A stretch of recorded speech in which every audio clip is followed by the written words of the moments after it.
వందనాలు వందనాలు వందనాలండి మన శాస్త్రవేత్తలందరికీ వందనాలండి.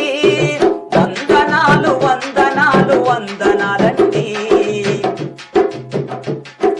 సూర్యకేంద్ర సిద్ధాంతం చెప్పిన కోపర్నికస్ జైలు పాలు చేసిన బెదిరిపోని గెలీలియో, నిప్పుల్లో కాల్చేసిన నిజాన్నెవరు చంపలేరు, కన్ను మూసుకుని నదించిన మనామరుడు పోనోకు. వందనాలు వందనాలు వందనాలండి మన శాస్త్రవేత్తలందరికీ వందనాలండి. వందనాలు వందనాలు వందనాలండి. క్యాన్సరును బాగు చేసే కన్న తల్లి మన క్యూరీ, పుండ్లు పడితే పెన్సిలిను గుర్తుకొచ్చే ఫ్లెమింగో, మలేరియాను కనిపెట్టిన